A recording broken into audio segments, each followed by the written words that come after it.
Today I'm going to start a new playlist, and this is about pronunciation and phonetics.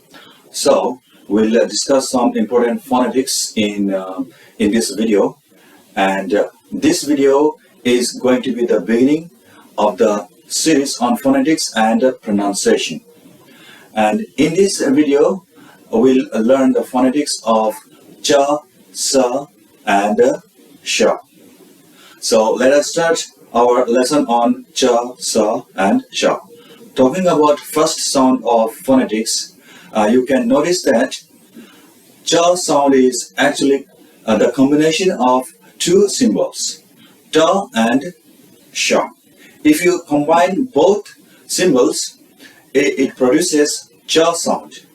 When we try to produce the sound of cha, the tip of our tongue is touching the ridge of the upper front teeth, as well as tip of our tongue throughout till the middle portion of the tongue, and touches the side of the upper teeth or the side ridge, and thereby hitting the palate. And I want to make a note here that the articulation of both cha and ja is the same or similar, except for the fact that the sound produced separately is different for both symbols. If we classify, we'd find that to produce ja, there is slight vibration in our throat, but there is no pressure or vibration in case of ja sound. To make our practice easier, we used to pronounce like cha, ja. However, actually it is pronounced like ch, ch for cha and z, z for ja. When we try to produce the sound ch, ch, ch, there is no vibration in our throat. But when we try to produce the sound for z, z, z, for ja, we have slight vibration in our throat. When you do this practice, you will distinguish between them as to where they are originating from. And after that, next symbol and its sound we have is sa.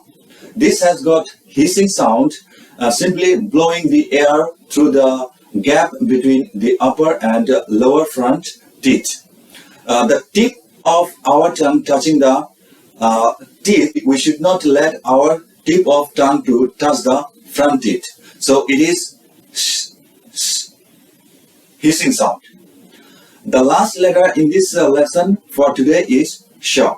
This might sound very confusing for some of us when we have no proper knowledge of phonetics or symbols, and it is associated sound and pronunciation. I used to commit mistakes on the sound or pronunciation of both the symbols because I used to switch the sound of one symbol to another before learning the symbols and pronunciation from dictionary. Sometimes sha for sa and sometimes sa for sha.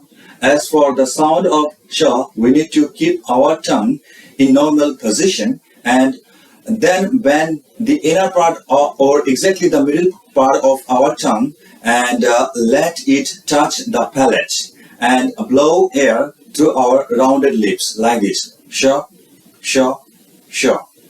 For example, take my index finger or pointer finger as our tongue. So this is middle part of our tongue.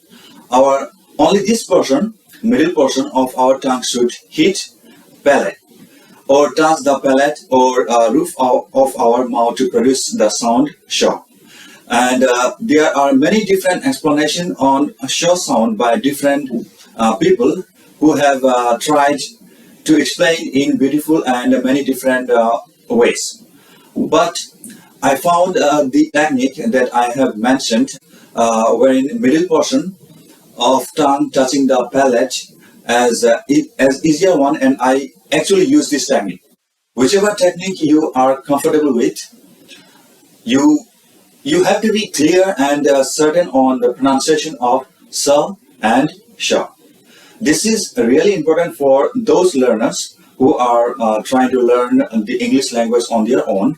And one important thing I'd like to mention here is that if you are in the middle school, you should give more importance to learning pronunciation alongside vocabulary. So if you do not learn pronunciation right from the beginning, then what happens, you will face so many challenges like I did in my life. So, and always try to learn it the way it is given in the dictionary. So dictionary is important. You should not go by the letters or spellings. So you should always go by the symbol and phonetics given in the dictionary. So that is really important to start learning pronunciation on our own.